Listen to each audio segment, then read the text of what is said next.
I'm so glad you're with us on the Clank Howard Show, where it's about you learning ways to save more and spend less. And don't let anybody ever rip you off. Speaking of rip-offs, coming up in today's Clark-Rageous Moment, there's a nasty Facebook scam that's making the rounds, duping a lot of people. I'm going to tell you what to look out for. And later this hour, the cell phone price wars continue. It was a false turn with Verizon raising rates again. Everybody else in the business of cutting them. I'm going to tell you what you need to know to save money on one of those monthly bills every time I talk to somebody pretty much about their monthly expenses. Their cell phone bills, internet bills, and pay TV bills are three bills where it's easy to significantly reduce your monthly expenses. And we're going to talk about those cell phone bills and the changes that are happening in the next week that can save you, and if you have a bunch of people on your plan, save that crew of people, whether they're family or whoever, significant money. I want to talk right now about the drug market. I'm talking about legal drugs, where there's a bunch of stuff going on with people taking advantage. One of them involves the life-saving EpiPen. EpiPen is a device that allows people who have extreme allergies that would kill them to have a life-saving injection. The medicine in it is out of patent, and anybody could make it, but the injector is something that now is only made by one company, the EpiPen people, and they have raised the price to 5 times what it used to be. It is now so expensive that many people are choosing to not have an EpiPen because the thing can cost hundreds and hundreds and hundreds of dollars. And there you are with a cost of $500 for the EpiPen. And many people, and they don't last that long. Many people have to not have that, and then they can have an allergic reaction, maybe to something they eat. If they have an allergy to, could be nuts or various food products, could be bee sting, whatever, where it is a life and death thing. And there's a huge difference between having to pay $100 for a life-saving injector and paying $500 for it.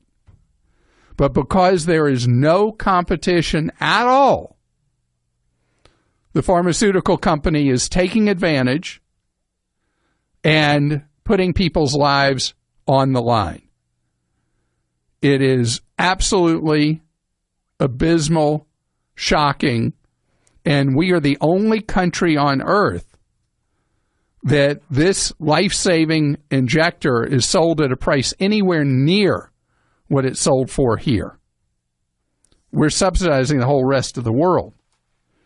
And then to really get my blood pressure boiling, there was a very, very, very long-form story in the Financial Times of London about how in the United States, doctors continue to write prescriptions for brand names for which generics are available that are exact equivalent generics.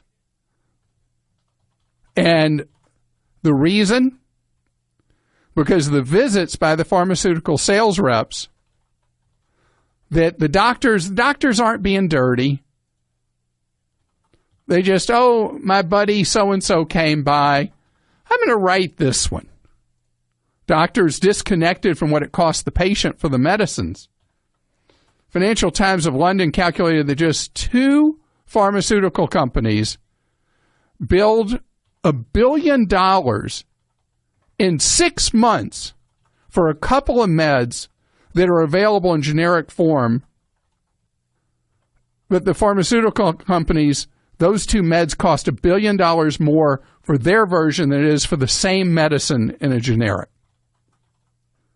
You as a patient, when you get to the doctor, and by the way, that's just two pharmaceutical companies. There's example after example after example of pharmaceutical companies getting doctors to write brand name for things that exact generics are available.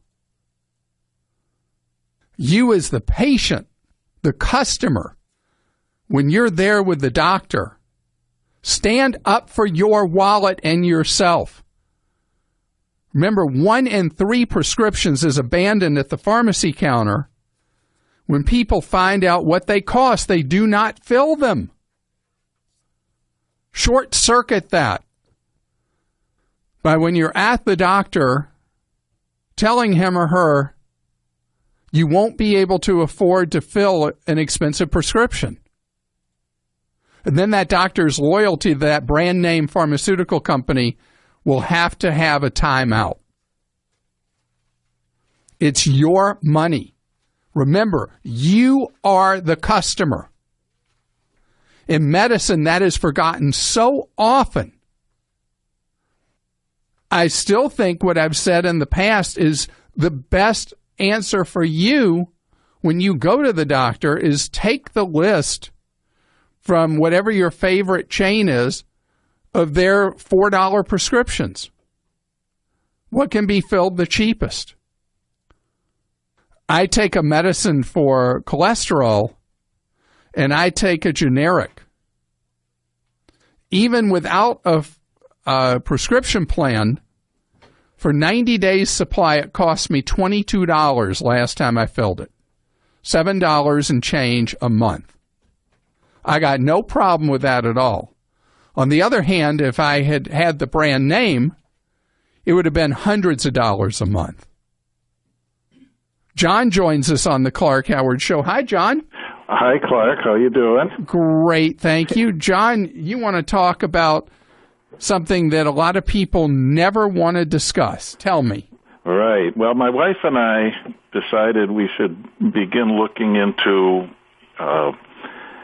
what to do in the end. In other words, should we be cremated? Should we, be embalmed and buried in the ground? So we stopped at a memorial park and we started talking and are getting quite confused and overwhelmed and just wondering what the right thing is to do, aside from your personal preference. I mean, our preference probably is to be cremated. And then I guess then you go into a niche, and it becomes inside, outside, all those kinds of questions, and the costs seem to be really dramatic based on, how high you want to be, and do you want to be inside a mausoleum or outside in the open air, and what's a reasonable burial cost, I guess, is well, I am the worst person to ask in the world for this reason.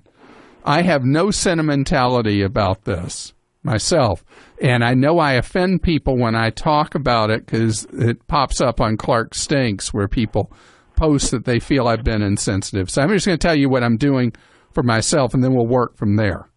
Okay. I'm donating my body to medicine, and then I have no cost at all. And I'm going to then offer others the ability to have my eyes, my vital organs, all of that. And then when that's done, then my body can be used for medical research.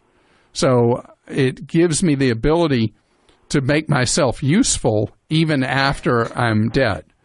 Now, I do need to point out there are people who've been furious with me talking about it so casually because of religious beliefs they hold that it is a violation of some people's religion to donate vital organs and to donate a body to science. But for me, it's not, and I think it's a way that, first of all, I'll cost my family nothing to deal with disposing of me, and second, who knows, somebody may live on with my heart, my liver, my kidneys, somebody will be able to see with my eyes. It's just how I feel about it. So it's very personal.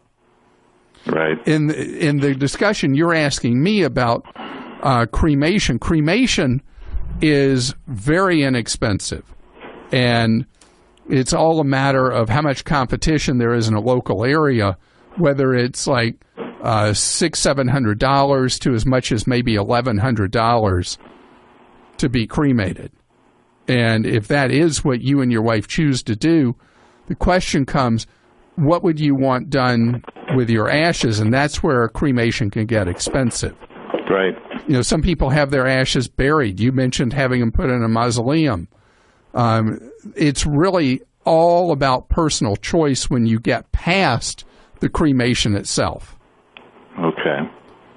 What did you feel like after the two of you? That's such an interesting thing. You were driving around and you decided to stop at a place that does this. What did you come to as a couple after you did that? Well, we came to a lot of questions. I mean, and in particular, too, in our state, we have to get a funeral director involved. In other words, I think there's some laws in Wisconsin that say you need a funeral parlor to be involved even before you can go to a memorial park and get cremated. I mean, so it becomes quite confusing because we haven't yet talked to the funeral director to find out what they would be proposing and what costs, et cetera. Well, there's a group I like for people to look at, and that's the Funeral and Memorial Society. And right. In the state of Wisconsin, there's only one affiliate, and it's in Appleton, Green Bay. I don't know what part of Wisconsin you're in. Yeah, no, we're more in the Milwaukee area. I don't think there's one in the Milwaukee area, but if you talk to the one in Appleton, Green Bay, they could tell you whether it really is true that you have to have both the funeral home and the cemetery involved. Because a lot of times what you're told is not actually state law. Right. And I'm not a big fan of prepaying for arrangements. I'm very much supporter of you figuring out what you want and make sure that your loved ones know what you want. But then where we end up later in our lives may be a completely different part of the country. You don't know where you end up settling, even if you think you're settled near Milwaukee. Right. And so, I mean, think how many people you know who from Milwaukee have moved to Arizona, moved to Florida, moved to Nevada. So I don't like the idea of prepaying. What about assigning a life insurance policy to cover the cost or things like that?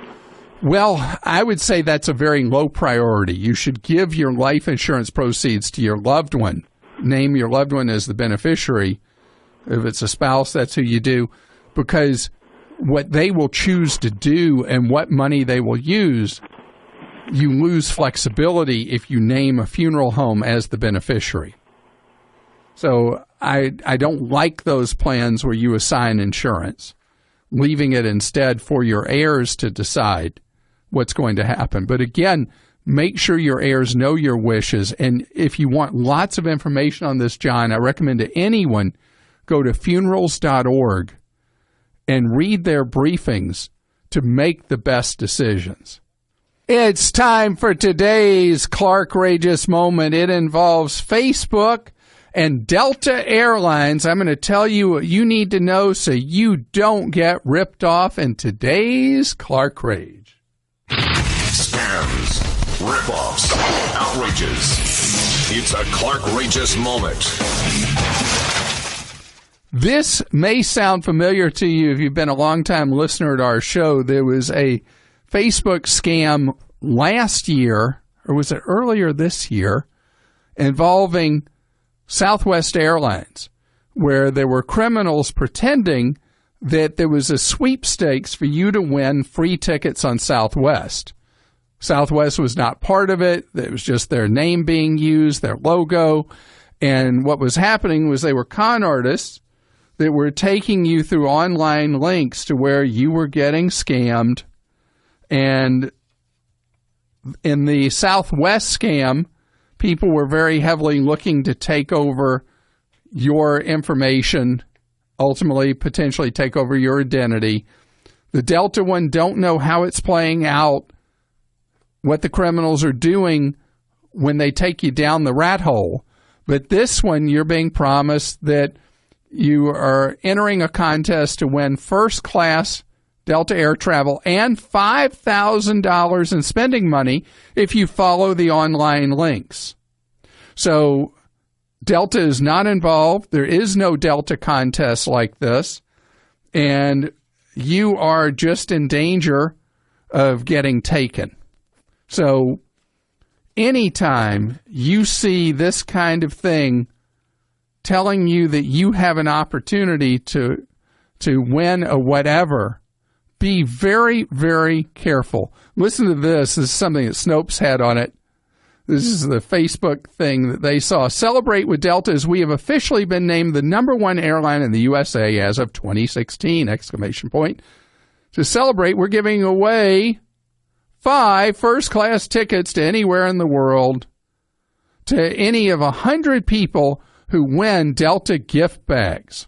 So you get the 5 first-class tickets, $5,000 in cash, and a Delta keychain. And share the post with others so they have an opportunity. Totally, completely not Delta, not legit. Be careful, be wary. Facebook is such a popular platform that it's finding itself to also be popular with scammers. I should point out this is not Facebook's fault either.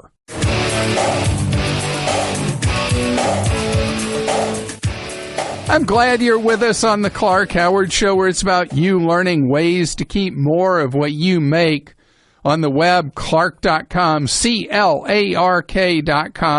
Clark.com/ask. Most people access Clark.com on their mobile phones. People use their mobile phones as a portable pocket computer, and it's just how it's done. So the data that people use is going up and up and up, which has caused great turmoil and change in the cell phone industry as companies either were prepared for that or not. Verizon was not prepared. Verizon does not have the capacity to provide the data that people want today. So Verizon is using the old smart way to deal with that, rationing data by raising the price. And Verizon's prices are incredibly expensive, and Verizon now is the only cell phone carrier that no longer offers plans with unlimited data. So you're metered, and you can have your wallet just hit by a buzzsaw if you're a customer of Verizon. There are people who are with Verizon either because their company pays for it or because they live in an area that Verizon's service and coverage is the best. Other than that, it's creatures of habit if you care about money. AT&T will offer you unlimited data if you also buy DirecTV from them. They now own DirecTV. And Sprint has launched Unlimited Freedom. Unlimited Freedom allows unlimited data, of course, talk and text. Everybody's unlimited talk and text now. And with Sprint, for one individual, it's $60 a month for unlimited data, unlimited talk, unlimited text. If you're a couple and you both need service, Sprint is $100 a month. After 2 people, each additional person is $30 a month on your plan. Now, that is not your phone charge plus $30 to have the unlimited data. I'm talking the whole thing is $30 a month. With T-Mobile, it gets cheaper the more people you have, because the first person on T-Mobile now with unlimited data that they call, what do they call theirs? They have some kind of cute name for it. I forget what it is. But anyway, $70 for the first person. You add in the second person, you go to $120. So $20 more than Sprint. But after that second person, each additional person is $20 a month for unlimited data, unlimited talk, unlimited text. So the Sprint and T-Mobile thing, I mean, is just great. Sprint has a completely tarnished reputation. And you'd really have to be comfortable that Sprint's going to get it done for you where you live, where you work, where you commute. And if they pass that test, particularly for one individual, the Sprint offer is fantastic. And for two people, great. The irony is that now you've got Sprint, T-Mobile, and AT&T going to unlimited data when the home internet service companies are capping data and charging huge overages. So the cell phone provider is providing unlimited while the home line charging you on metered basis. And Verizon, I don't know what Verizon's going to do because Verizon is so far out there on its own plane at the massive prices they're charging and the tight data caps and all that. I just don't get it, how one company could be so on a different wavelength than everybody else. But you'll have to make your own choices. None of these things have contracts because now with the cell phone companies, you buy your own phone and just got to make sure it's compatible with the network you're going to be on. As long as it is, you are set. And on our cell phone pricing guide at Clark.com, you can find more details about how these work. But it is a huge shift to no longer worry about bill shock. In addition, the cost of using a cell phone if you travel outside the United States has come way down. And now with T-Mobile, it is free to use your cell phone in almost the whole world for texting and for data. On the other carriers, there are programs where you can get some amount of coverage, in some cases without paying extra, like you don't have to pay with T-Mobile. But this is the time, particularly with the new iPhone coming out, that's why all these new plans are coming out right now, is when a new iPhone introduction happens, every odd number, because the 6 was not as big a deal as the 7 likely will be, I would guess. That's when people start jockeying for customers to steal from different carriers. That's why there are all these new plans. So this is your opportunity to shop and find a much, much better deal than what you're paying. And I have Anonymous here. I don't see your name. Hi, what's your name? Hello? Hello. Hi, Brian. How are you? Hey, Clark. How you doing? Great, thank you. Brian, you are a mega saver. Well, that's the plan anyway. It's trying to be. So what inspired you to become a mega saver? Well, Clark, so I'm 25. I'll be 25 in the next couple of weeks, and I've had a job since I was 16 years old, and I think the week after I started working, I was thinking about retirement. So I'm just okay, that's crazy. At 16, you started thinking about retiring? Yeah, absolutely. I just working for somebody else is just not very exciting for me. Don't let your boss know that. Yeah, luckily I'm on my lunch break right now, so I'm out. So, Max Saver, what kind of thing are you doing? Are you living on like a tiny portion of what you earn or something?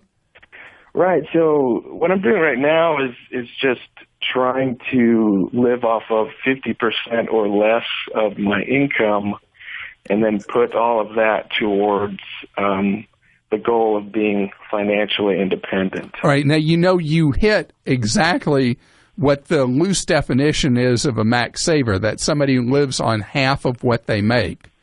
And max savers usually are able to retire in their 40s is most often when they can bag it and no longer have to work. Right. My goal is to try and get it in 20 years. So by the time I'm 45, that's my goal. That should be easy. That should not be a hard lift. The reason that a max saver is able to make it happen so easily is that, for one thing, your monthly expenses are so much lower than they would be otherwise if you were living like most people do, where you're spending most everything you make. So your needs per month, once you no longer work, are roughly half of what they would be otherwise. In addition, you would have put aside so much money over the first phase of what would be most people's adult working cycle. You will put aside so much that you're free and clear to not work anymore. The youngest I've had a max saver call in, Brian, who was able to bag work, was 38, who didn't own their own business and get a big score from it. That just did it by saving a lot of money. Wow. So 45 won't be hard.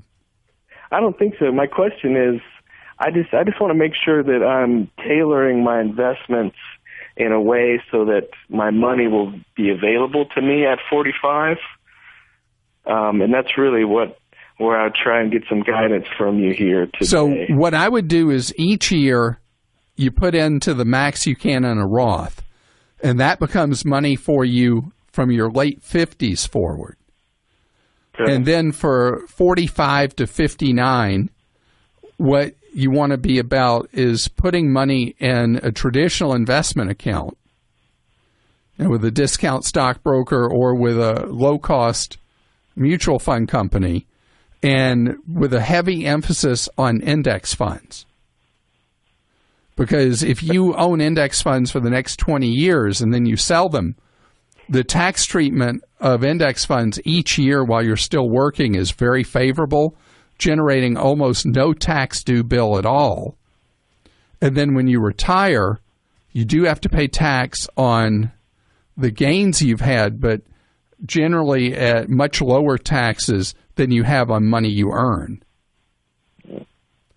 All right. I think I can pull it off. That's pretty much what I had in mind, maybe with a little bit of, real estate rental properties mixed in there to provide some semi-passive income. I think that's fantastic, too, and that lowers the risk because it gets you more diversified.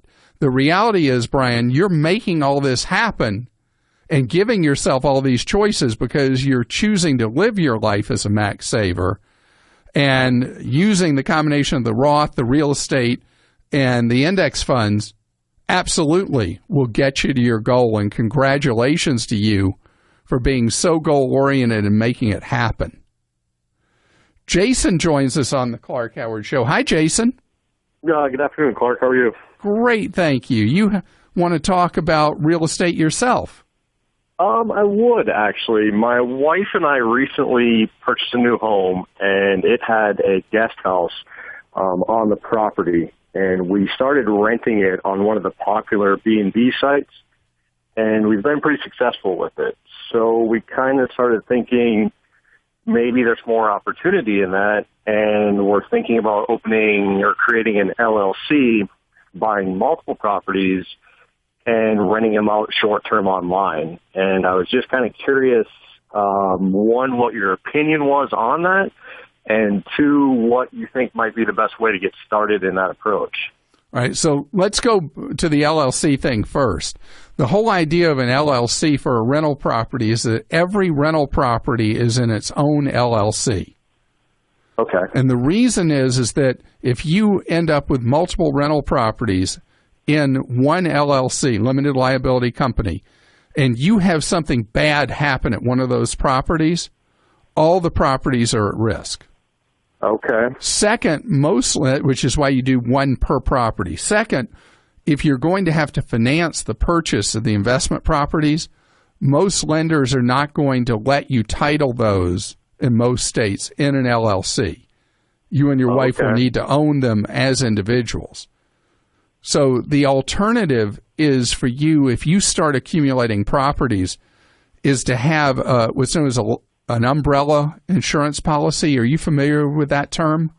I've heard it briefly, but I don't know enough about it. All it means is that in addition to the insurance you have to have, like the homeowner's policy, that kind of thing, and it also would cover your cars with the insurance policy that you have to insure your cars, an umbrella lays over everything you have, and in the event something happens that you're found at fault or responsible for, the umbrella policy steps in after the insurance you already have pays. So it protects your assets from somebody hitting you with a catastrophic judgment.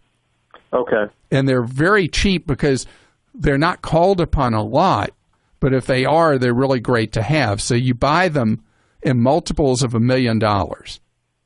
And that would be from the same person that I'm buying the property insurance from? Normally, yes. Okay. And depending on the insurer, they may have a company that they refer the umbrella policies to, or they may write them in-house. I see. But if you're going to have heavy rental activity in that garage apartment, it may be valuable to you to consider having a basic umbrella anyway of $1 million. The rental service may offer you some kind of $1 million coverage themselves. Do you use Airbnb or VRBO? We do. We use Airbnb. All right. I don't remember if Airbnb is doing the $1 million, but they do, yeah. All right. In addition to that, you might consider having your own umbrella. Okay. In terms of maybe purchasing multiple properties and trying to do this, then are we kind of limited to our own personal finances rather than starting some sort of business? Yes. Yes, it's totally going to be based on your own financials. And I advise that you take your time. Take the time to identify properties one at a time. Absorb a property before you dig in to start looking for another. Don't try to bite off too much of this at once. Okay. And another thing is be very aware that communities around the country are becoming more and more hostile, particularly in vacation areas, to Airbnb and VRBO rentals.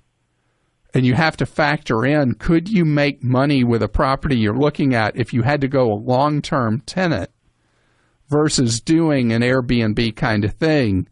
If the law came down on you where you live and you couldn't do those short-term rentals anymore, can you make the numbers work if you then became a traditional landlord on that property? Skip is with us on the Clank Howard Show. Skip, I was just talking about all the price wars coming with cell phone plans this week, and you were with someone who's cheaper than any of them. Who are you with? Clark, I'm with Republic Wireless. How long you been with Republic? About a year, well, not quite a year. I think it'll be a year in maybe November. And share with your fellow listener what you're paying per month and what you get for that. Sure. The way the Republic bill works, you sign up for a set amount, and I think my rate is like $17.50 a month.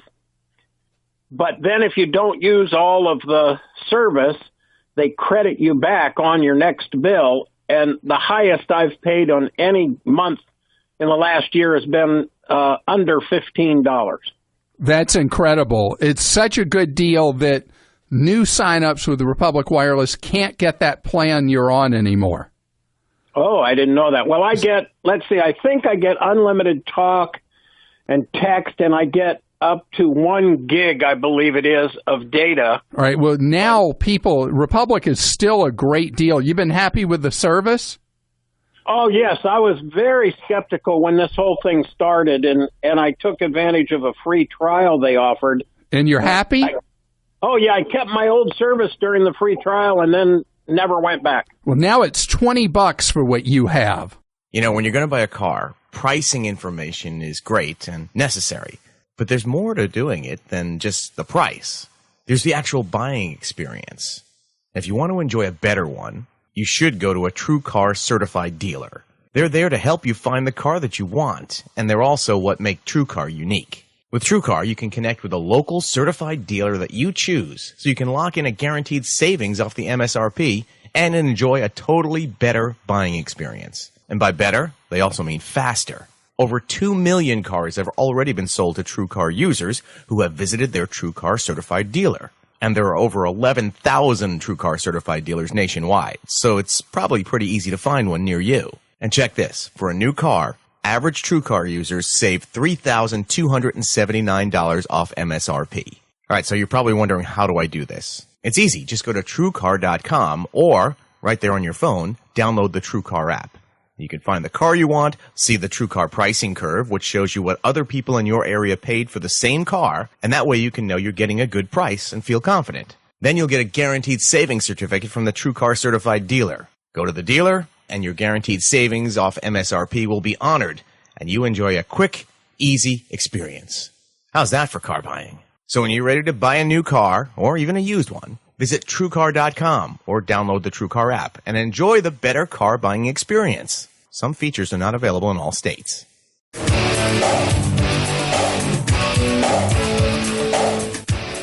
I'm glad you're with us on the Clark Howard Show. Hope you're having a great day. I'm going to try to give you ideas to make it better. You can follow me at facebook.com/Clark Howard. Our web address, clark.com. When you got a question for me, clark.com/ask. The Girl Scouts much in the news for a strange thing. Lawsuit involving someone who wrote a bad check for Girl Scout cookies.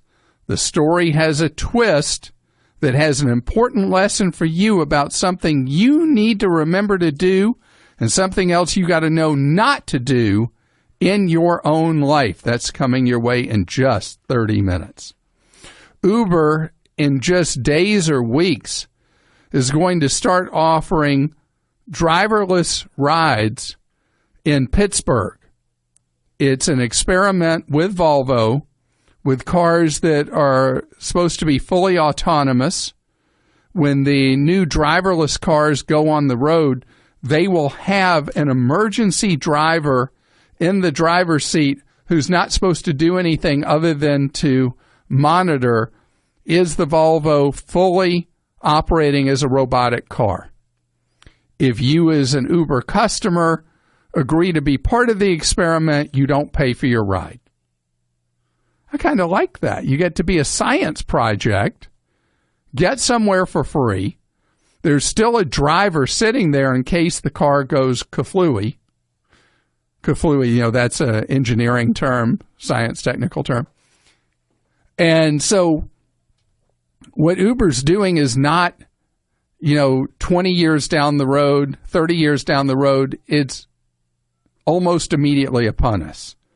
And Ford came out with an announcement, I think the same day as Uber, that Ford is going to offer cars with no steering wheels, no brakes, nothing, but a terminal where you put in where you're going and the entertainment system, and those cars are going to be available in model year 2021, which is not as far away as that might sound.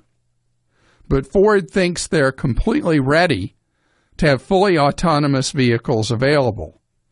And Uber also bought a company that was owned, it's called Otto.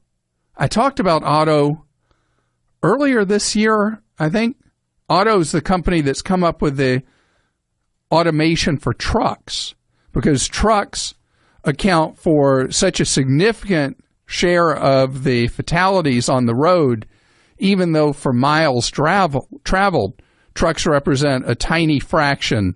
The fatality rate goes way beyond the miles traveled, because if you tangle with a tractor-trailer truck, often the fault of people in passenger cars, but if you tangle with one of those 53-footers, it's not going to be good.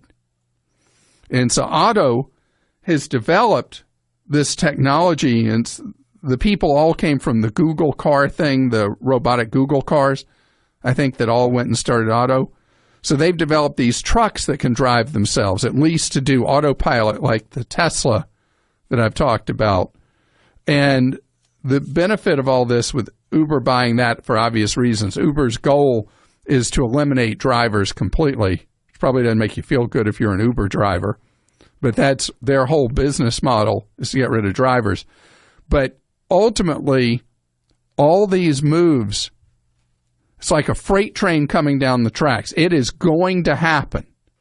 It is completely going to happen because the technology is there. And the number of lives that are going to be saved in this country, massive. We lose 35,000 people a year to car wrecks.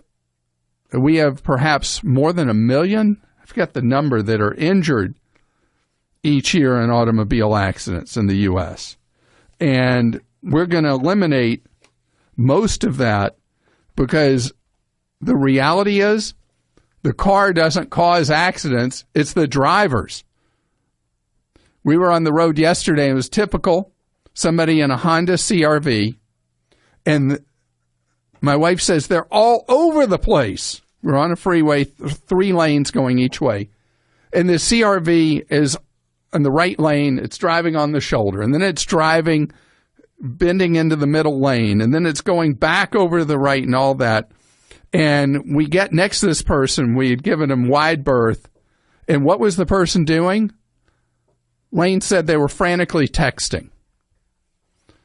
75 miles an hour, texting, going all over the place.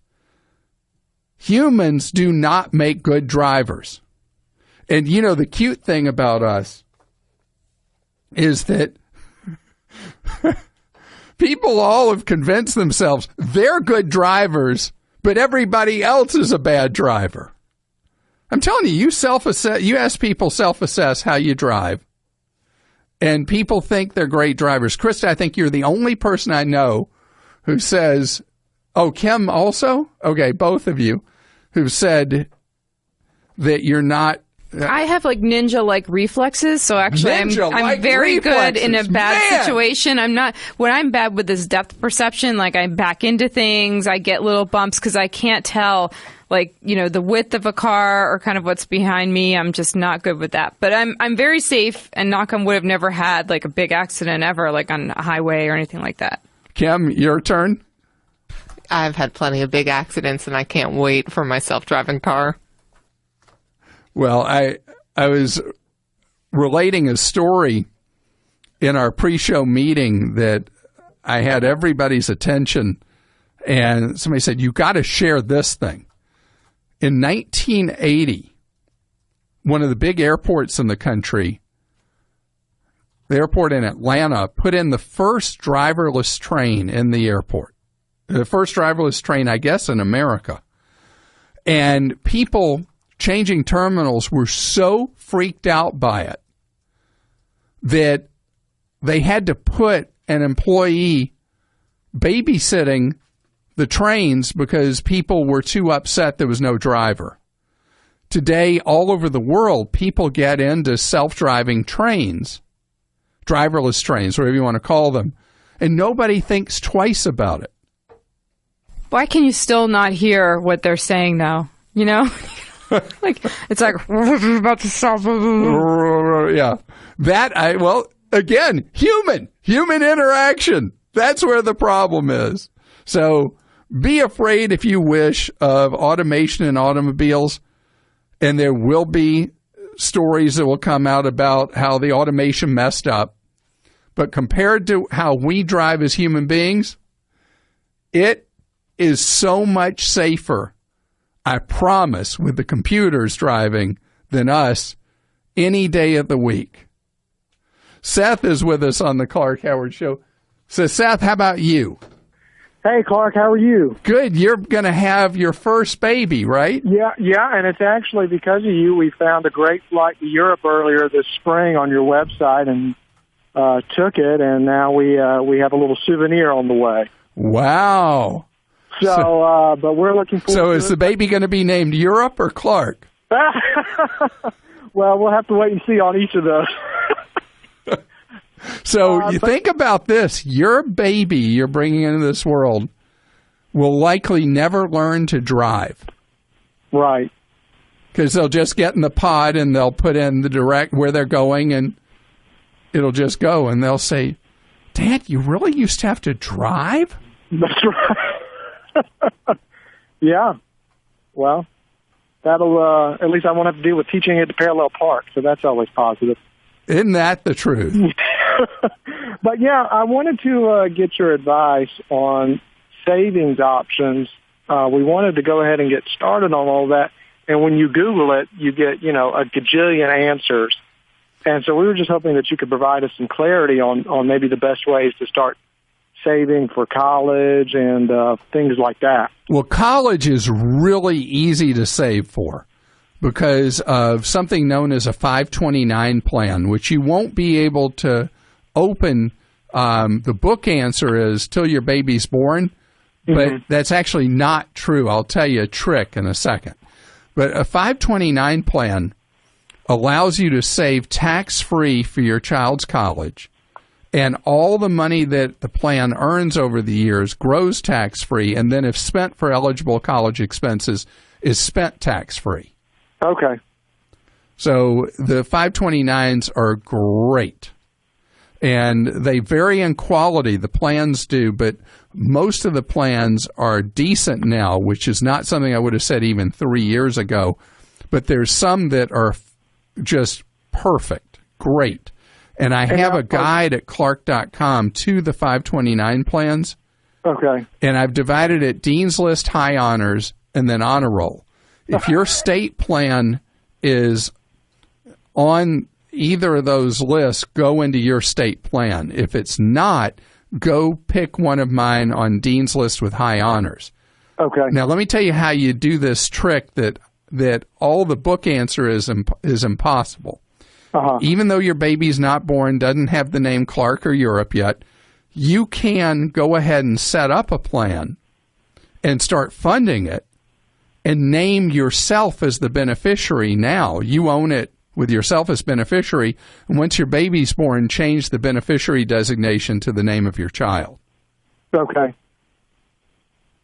And that way you can get cooking with it.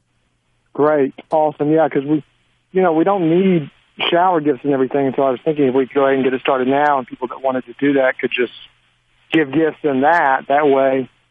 All right, so they have to larger lump. They have to actually give you money to go into the plan. Okay. It's not like buying a savings bond or something. They have to They have to say, "Hey, we're going to give you money that can go into the college plan." Okay. Awesome. Well, congratulations to you. Thank you very much, sir. We appreciate it. All right, take care. And Elaine is with us on the Clank Howard Show. Hi, Elaine. Hi, Clark. How are you doing? I'm good. I really appreciate you taking my call. I have a really interesting question for you, and I can't figure out an answer. I was hoping to rely on you. Well, let's see if I can be of service. Tell me. I'm 56. I'm interested in buying long-term care insurance. And many of my friends who have previously purchased it indicated that premium increases have been steady and steep, and they warned me about those. So in discussing this with my banker, they said, well, haven't you heard about the new lump sum plans? I said, no. They actually provided me with a sample of one. And what you do is you pay a one-time premium up front. And they said the reason these aren't very widely known is because they're expensive. So it's a cash outlay of $100,000.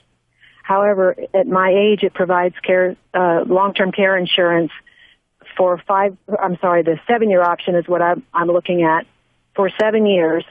And it's paid for on the front end. You can get out if you want by getting your original investment only with no interest back. I just wondered if you'd heard of this type of arrangement. Yeah, I'm very familiar with it, and it is an area that is still relatively new, and it's a very small market because the reason you said having to pay all cash up front for it, the number of people that can pay a giant lump sum like you're considering is very small. Mm-hmm. But they're being sold two different ways, and I want to tell you the distinction with a very important difference. They're being sold as whole life policies with a long-term care insurance rider. Okay. Or as universal life policies with a long-term care insurance rider. Only consider one that is a whole life policy with the long-term care rider, because the mathematical assumptions that underlie a universal life policy are not guaranteed and can blow up on you where the whole life is. Okay. So you don't have the risk that they'll later do a capital call on you and say, oh, that $100,000 you paid up front, same issue your friends have talked about with the long-term care. You can get hit with the same kind of capital call on a universal life version of this that you would not see if you bought a whole life version. This says actually coverage type, flexible premium, adjustable life insurance. Oh, stay away from that. That would be, you just said it. That would have to be, even if they don't say it, that is some form of universal life insurance. Okay. Don't do it. You want to only consider a whole life policy with a long-term care rider. And yes, you are correct. If you can pay that up front, pay that premium up front, that is today maybe a better alternative than what your friends have done with the traditional long-term care. It's time for Ask Clark. That's where you post a question for me at clark.com, and then our producer, Joel, reads your question, and I pop out an answer. Who you got one from, Joel? Clark got one from Dan. He says, do you recommend annual contracts with pest control companies for termite inspection? I recommend contracts for termite bonds. Let me explain the difference. Most companies only want to talk to you about doing an annual inspection you pay for, and if termites have been eating up your home, they only cover retreating the home. They don't cover the damage to your home. What you want with a termite protection plan is you want a repair bond. And what that means, and you'll pay more for it, but what it means is that you want the company to be your partner in preventing termite invasions. They have a direct economic incentive if there's a repair bond, because then they have to pay to repair the damage to your home caused by termites. It means the inspections they'll do will be more thorough. They'll probably be more conscientious in taking care of your home. All right, Dennis writes in, he says, where's the best place to buy and store gold and silver? Well, I don't want you to buy physical gold and silver because it's a pain. The price you get when you buy it, the price you get when you sell either, not very good. With gold, it's ultra easy. You can buy a gold fund where the fund handles acquiring and storing the physical gold for you.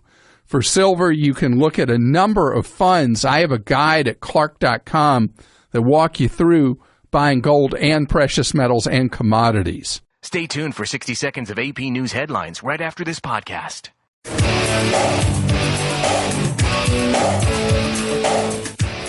I'm so glad you're with us on the Clank Howard Show, where you learn ideas to save more and spend less, and don't let anybody ever rip you off.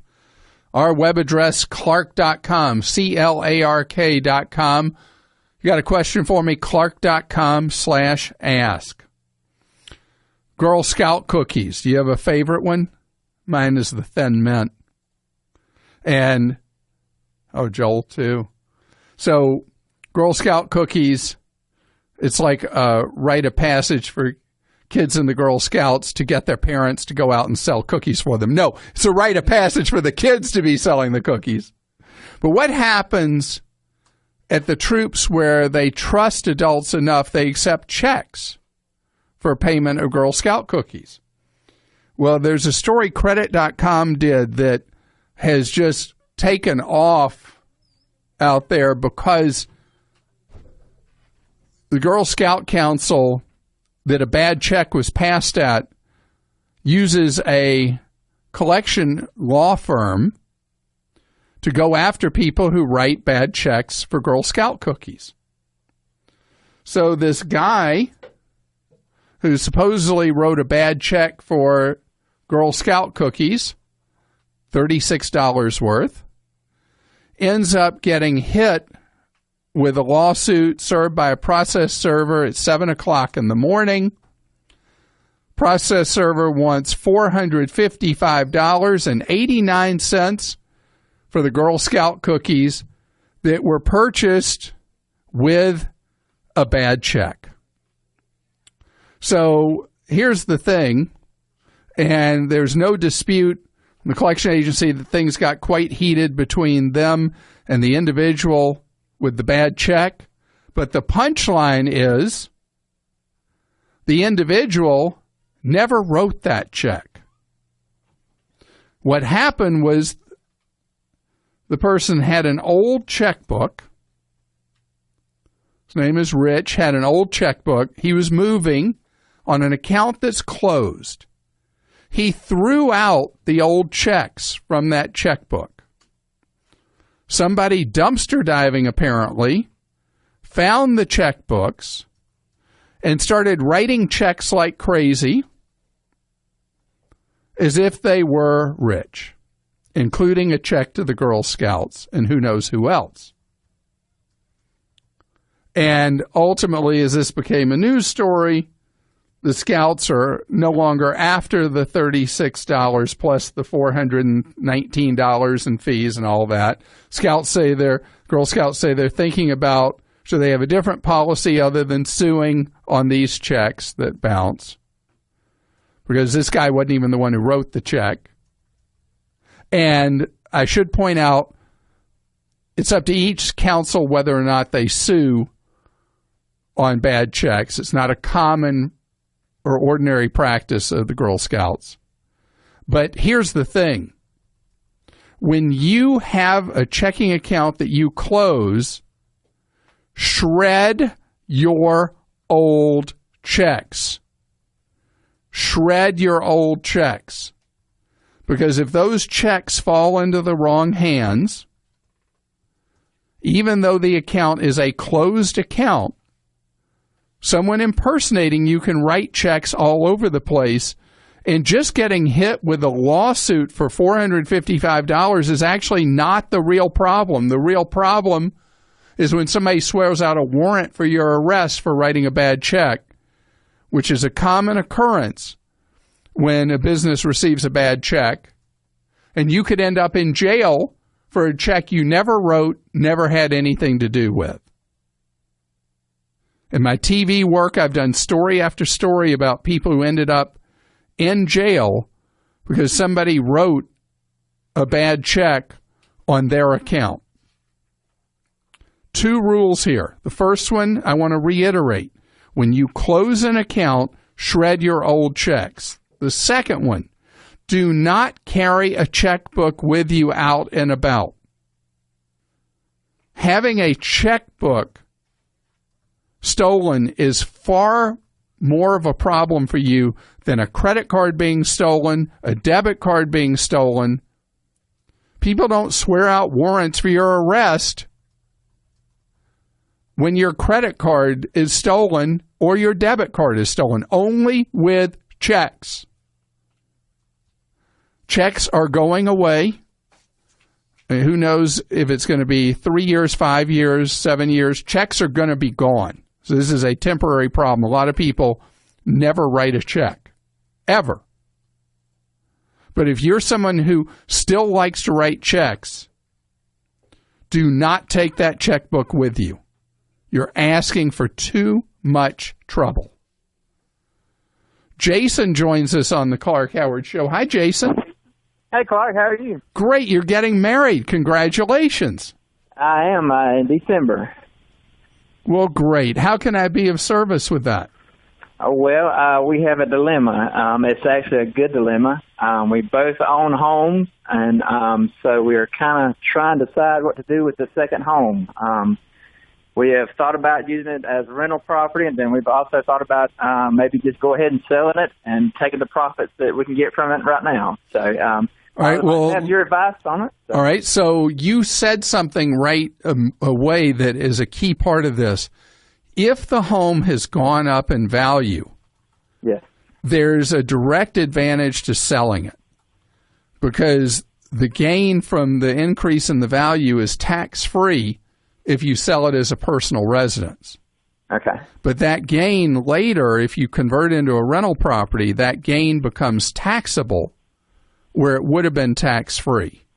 Okay. So is the gain small, medium, or large in value? Well, to us it's large. It's around $30,000.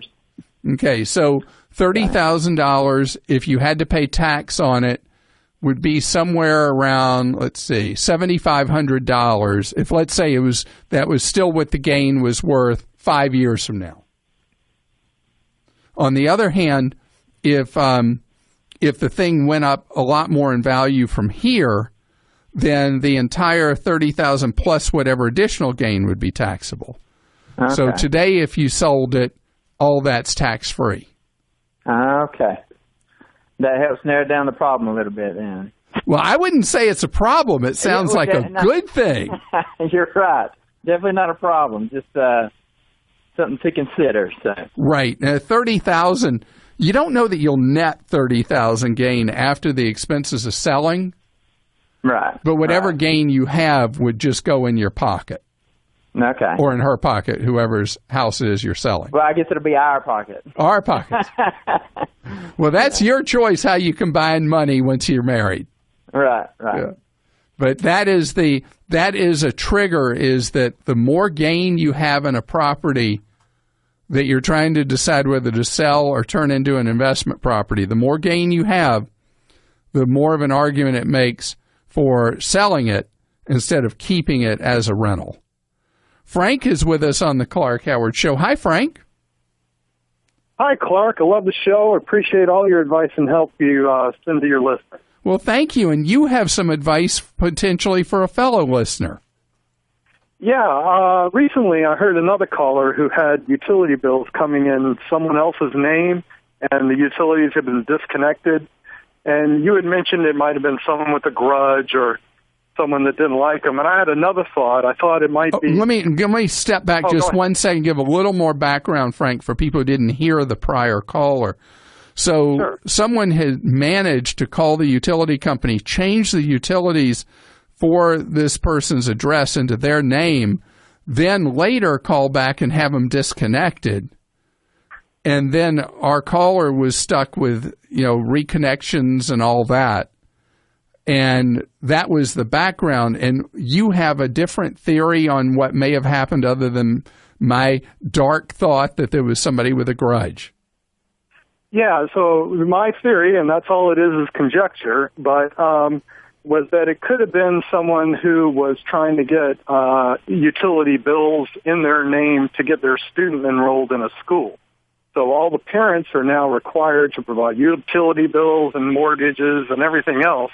But if you wanted your kid in a particular school district or to go to a particular school that didn't support Common Core or some other reason, you could, sign up with the utility, get online access to the bills, print out the bills, show it to the school. All they're going to do is take a look at it and then process the paperwork and move on.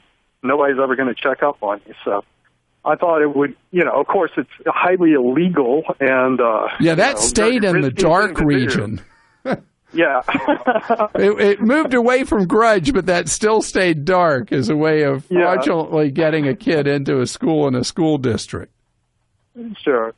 But, I just thought that might have been what it was. Depending on the timing, if it was around the start of the school year, that's when they typically require that proof of residency. That is very interesting and something that never had occurred to me. And that gives our caller something else to go on, is maybe what was behind this. What an odd circumstance. But Frank, thank you, because that had never even entered the remotest part of my brain as a possibility. Stephen is with us on the Clark Howard Show. Hello, Stephen. Hey, Clark, how are you? Great, thank you. You are getting collection notices. Tell me about that. I am. I got a notice via email that one of the 3 credit agencies has me listed as owing $2,200, and I am in collections for it. And so I called the collection agency, and they had my email attached to some gentleman who lives 4 states away as having purchased a car. So I got the best I was able to do from them was to get a letter saying that they were going to tell the credit agency that they need to reverse this, take it off of my credit.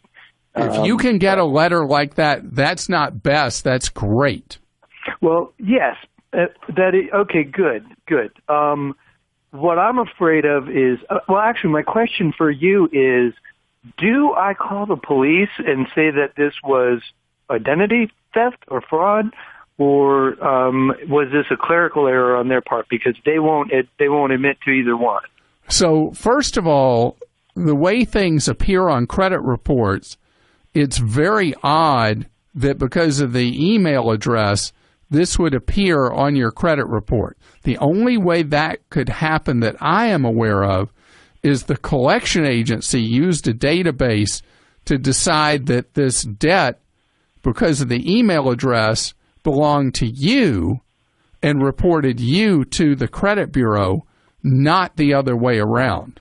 Well, actually, I got the email from one of these credit places that will notify you after the fact if something shows up on your credit report.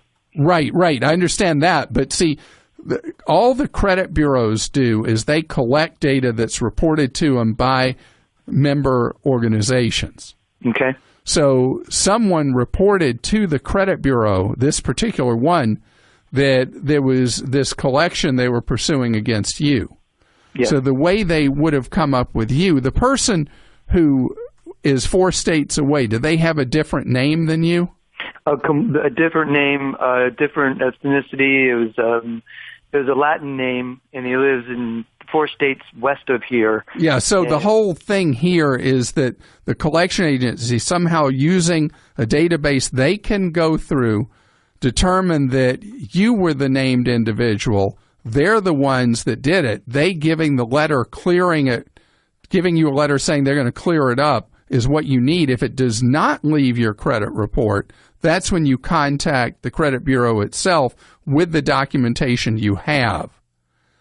Well, you got some work in front of you. Andy is with us on the Clank Howard Show. Hello, Andy. How's it going? Great, thank you. How about yourself? Good. You have seen a pitch for a TV service that you're really curious about. I have. You're right. I've seen a lot of buzz on the social media about these home theater PC devices, and I'm just wondering what the story is on them. So, as a general rule, they are devices or protocols that allow you to steal pay TV programming. That's what I was kind of seeing on some of the reviews and the different information that's out there. Now, the thing that's really crazy is there one in particular you're looking at? Like, how much does the one cost that you're looking at? It's $299, but they have it on sale right now for $199. So $200, you get their device and software that allow you to watch programming without paying your normal monthly fee for it. Well, then there's a $99 a year for the year subscription fee. Okay, so I'm not going to name the one in particular you're looking at because I don't want people to think, oh, I should go check that out.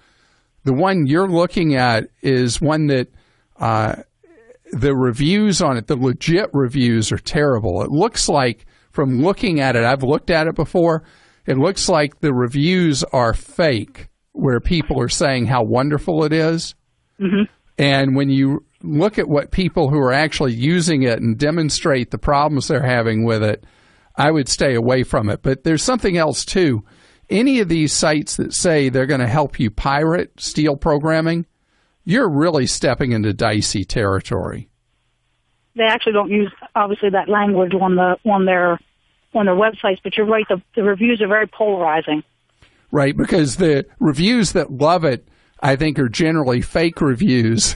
The reviews of people that give it, like, no stars, those are people who have taken the bait, bought it, and then they're like, this thing's awful. So is there any type such of device? I mean, we already have the Roku and those type of devices, but nothing beats Roku.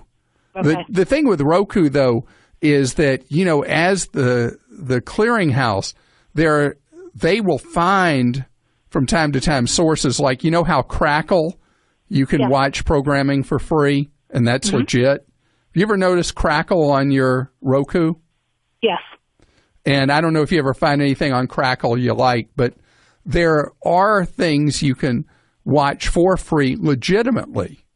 But most programming you're going to have to pay for, either monthly subscription or, in the case that drives me nuts, when my kids want to watch something that's a one-time use fee.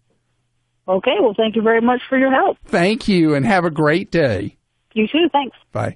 Be really, really careful. All over social media and on the web, there are these services, I use the word services lightly, touting that they're going to help you get whatever television programming you want for free. Just remember, they're helping you pirate, steal content, and that's never going to play out well. Thanks for listening to the Clark Howard Podcast. Download new episodes every Monday through Friday at podcastone.com. That's podcastone.com. Stay tuned for the latest AP News headlines from Podcast One right after this. AP Update, I'm Ross Simpson. At a campaign stop today in Cedar Rapids, Iowa, Republican vice presidential candidate Mike Pence said Hillary Clinton has gone into seclusion for some reason. It's just time for Hillary Clinton to come out of hiding. I mean, Hillary is hiding, and Donald Trump is everywhere. I mean, he gave 4 or 5 major addresses last week all over the country on a broad range of issues, and Hillary Clinton has gone now more than 250 days without having a press conference. Tim Kaine, the Democratic vice presidential nominee, says Donald Trump is hiding his tax returns from the public. He refuses to do what every nominee of a major party has done since 1976, release his tax returns. Folks, even Richard Milhouse Nixon released his tax returns, and Nixon wasn't exactly known as the most ethical administration. AP Update, I'm Ross Simpson.